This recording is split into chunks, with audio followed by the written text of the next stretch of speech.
አሰላሙ አሌይኩም ወረህመቱላሂ ወበረካቱ። ውድና የተከበራችሁ የቻናሌ ቤተሰቦች እንዴት ናችሁ? ሰላም ናችሁ ወይ? አለን አልሐምዱሊላህ። ከኛ ጋር ሁሉ ሰላም፣ ሁሉ መልካም። እንዴት ናችሁ? ከኔ ጋር ሁሉ ሰላም ነው፣ ሁሉ መልካም። እናንተ እንዴት ዋላችሁ? ስራ እንዴት ይዟችኋል? የማዳም ቅመሞች፣ እኔም የማዳም ቅመም ነኝ እና በመቀጠል በተረፈው ሰላም ናችሁ እና ቅርታ ክርስቲያን ወገኖቼ ሰላም ብያለሁ እና እንዴት ናችሁ? ሰላም ናችሁ? ተናፍቃችኋል። እኔ ናፍቄያችኋለሁ። እናንተ እንዴት ናችሁ? አንዳንዴ እንግዲህ የማዳም ቤት ስራ አናታችን ላይ ሲወጣ ማለት ነው እዚህ ጋር መተን ፈታ በቃ እናንተ አንድ ቤተሰብ ሆናችኋለን እና እንዴት ናችሁ? ዛሬ የመጣሁበት ነገር ያው እኔም ከዚህ በኋላ አንድ የሚዲያ ሰው እንደመሆኔ መጠን በአብርሃምና በሩታ ጉዳይ ነው የመጣሁት። በእነሱም ጉዳይ ሆኖ የእነሱ ነገር ሳይሆን የገረመኝ እኔ የአብርሃም ደጋፊ ነኝ፣ እኔ የሩታ ደጋፊ ነኝ በሚሉ ሰዎች ገርሞኝ ነው። ይሄ እኮ የሀገር ፖለቲካ አይደለም፣ ወይንም መንግስት ሊቀየር ወይ ፓርቲ ፖለቲካ አይደለም። ይሄ እኮ ትዳር ነው። ምናልባት እንደዚህ የምንናገር ሰዎች ትዳር ሊኖረን ይችላል። ሚዲያውን እንትን ብለን በሱ ንግግር ተጠቅመን ምናልባት ልንፈምስ እንችላለን። ግን እንደ አንድ ግለሰብ ስናስበው ደግሞ ይሄ እኮ የሁለት የባልና ሚስት ጉዳይ ነው። የባልና ሚስት የትዳር ጉዳይ ነው። ማንም ጎራ ይዞ የሚባላበት፣ ማንም ጎራ ይዞ እንትን የሚልበት እኔ ሩታ ደጋፊ ነኝ፣ እኔ የአብርሃም ደጋፊ ነኝ አጠገባቸው ካሉ ሰዎች ጀምሮ ማለት ነው። ከነ አቤል ከነ ዳኒና ሜግሪ ጀምሮ ማለት ነው። በጣም ነው የገረማችሁ፣ በጣም ነው የገረማችሁ። ይሄ እኮ ትዳር ነው።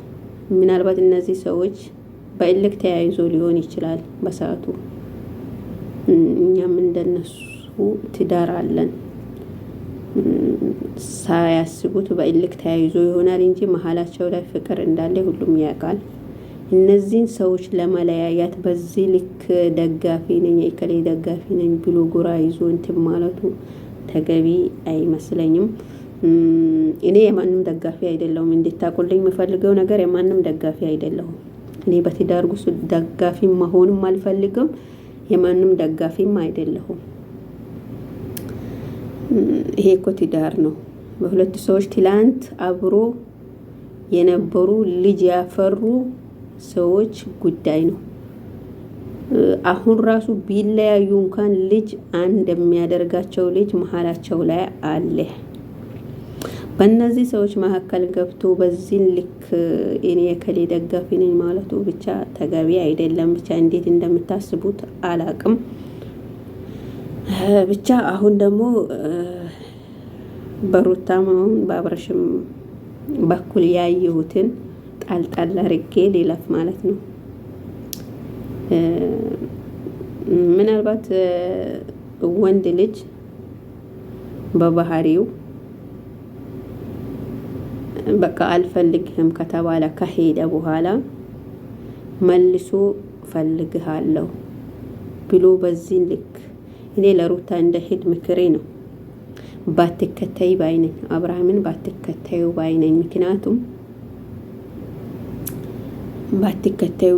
ወንድ ልጅ የባሰ ስትከተዩ የባሰ ንቀት ነው የሚያሳይሽ። ስለዛ ባትከተዩ እንደሄድ ምክሬ ነው። በነገራችን ላይ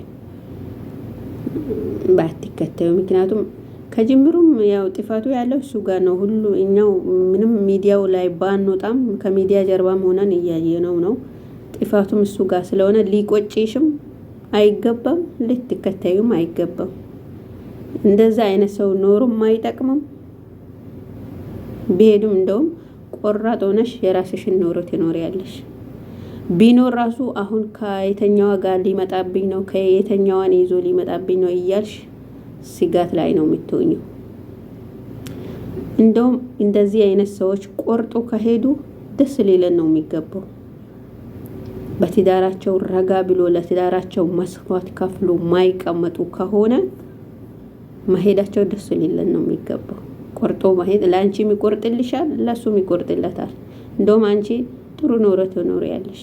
እኔ አሁን ምን ለማለት ፈልጌ ነው፣ እኔ እንደ እህት ምክሬ ባትከተዩ። ምክንያቱም የባሰ ስትከተዩ የባሰ ንቀት ስለሚያሳይሽ ውስጥ ትላንት አብሮሽ የነበረ ሰው ስለሆነ ውስጥሽ ስለሚጎዳ ባትከተዩ እና የራስሽን ኑሮ የራስሽን አይዲያ ብሰሪ በዚህ ጉዳይ እንደውም ለአንዴና ለመጨረሻ ጊዜ ዘግተሹ እንትን ብትይ ባይነኝ። ሁለተኛ ደግሞ ዛሬ ያው ወንድሙ ነው መሰለኝ ያው አንቺ የራስሽን ኑሮ ኑሪ፣ እሱም የራሱን ኑሮ ይኖር። ትክክል ነገር ነው፣ ትክክለኛ ነገር ነው። ምክንያቱም በቃ አንድ ሰው ሁለት ሰዎች ተለያዩ፣ ምናልባት የፈጣሪ ነገር አይታወቅም። ነገ መልሶም ሊገናኙ መልሶም በትዳሩ ሊኖሩ ይችላሉ፣ አይታወቅም። ነገ ከነጎዳ ምን እንደሚፈጠር አይታወቅም። ግን እስከዛም ድረስ ደግሞ በእልክ ስለተያያዙ እሱም ባለበት እሷም ባለበት ራሷን ኖሮ መኖር ነው። በነገራችን ላይ አንድ ወንድሙ ሳላደንቀው አላልኩም። ወንድሙ በጣም ጎበዝ ነው። ታላቅ ወንድሙ የኔ ቆራጥ ሰው ነው። ዛሬ ደግሞ የባሰ ተቆጥቶባቸው ነው የመጣው። መሆኑም ያለበት ይሄ ነው ብዬ አስባለሁ። በቃ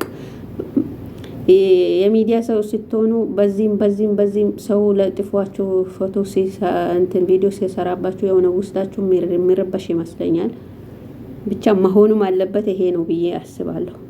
ሩታ እንደ እህት የሚመክርሽ ነገር ባትከተዩ። ወንድ ልጅ ስትከተዩ የባሰ ንቀት ነው የሚያሳይሽ። ትላንት ደግሞ አብሮሽ የነበረው ሰውዬ ዛሬ ተገልብጦ ንቀት ካሳየሽ ውስጥሽ ይጎዳል። ስለሚጎዳ ባትከተዩ ነው። ምክንያቱም ውስጥሽ እንዳይጎዳ ደግሞ ሊቆጭሽም ደግሞ አይገባም። እሱ ለምን ሄደም ብለሽ ሊቆጭሽ አይገባም። ምክንያቱም ኖሮም ትላንት እርጉዝ በነበርሽበት ሰዓት ከጎንሽም ስላልነበረ በተለያዩ ሳታረግዥም በፊት በተለያዩ ሴቶችን ይዞ መጥቶ ያቆስልሽም ስለነበረ እንደውም ለአንዴና ለመጨረሻ ጊዜ ቁርጥ አድርገሽ ነው ጥሩ ኖሮ ትኖሪያለሽ ብዬ አስባለሁ። ስለዛ ባትከታዩ ንቀት እንዳያሳይሽ ውስጥሽም እንዳይጎዳ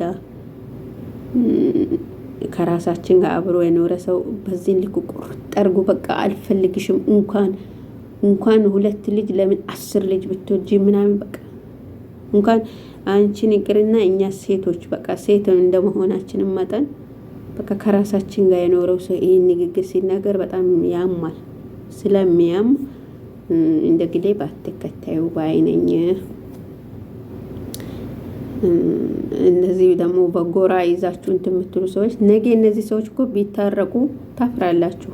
በዚህም ሳይት ያላችሁ በዚህም በኩል ያላችሁ ታፍራላችሁ። ምክንያቱም ትዳር ነው አይታወቅም። ነገ አብሮ ሊቀጥሉ ይችላሉ። ስለዛ እኔ እስካሁን ድረስ በእነሱ ቪዲዮም ሰርቼባቸው አላቅም። በሰሞኑ ካየሁት ነገር አንጻር ነው አሁን ዛሬም ቪዲዮ ሊሰራበት የፈለኩት ወይንም ያሰብኩት እና በዙሪያ ያላችሁ ሰው ከምንም በላይ እነሱ ከመጣላታቸውን በላይ በዙሪያ ጎራ ይዛችሁ አንተ ደጋርገሃል፣ አንተ እኮ ጎበዝ ነህ፣ አንተ የኛ ጀግና፣ አንቺ እኮ ጎበዝ ነሽ፣ እንደዚህ በይው፣ እንደዛ በሊያት። ይሄ እኮ ፖለቲካ አይደለም፣ ትዳር ነው። ትዳር ውስጥ ገብታችሁ አላያችሁም ነው ወይስ እንዴት ነው? እነዚህ ሰዎች እኮ በእልክ ተያይዞ ነው እንጂ ውስጣቸው እኮ ፍቅር አለ።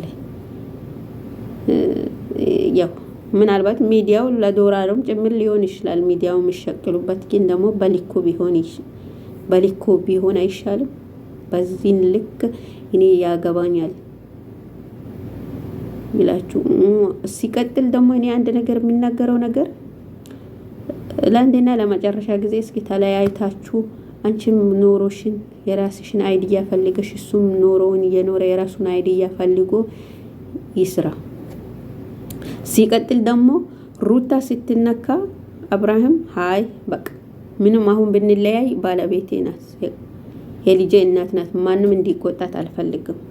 በቃ የራሳችሁን አይዲያ ፈልጋችሁ ስሩ ብሎ ቆፍጠን ብሎ በዙሪያ ያሉ ሰዎችን ሊቆጣ ይገባል። ሩታም በዛው።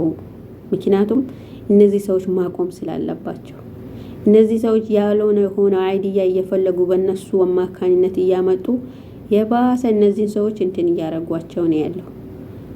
ሩታም በራሷ መንገድ አብርሃም በእኔ የተነሳ አብርሃም እንደዚህ እንድትሉት አልፈልግም።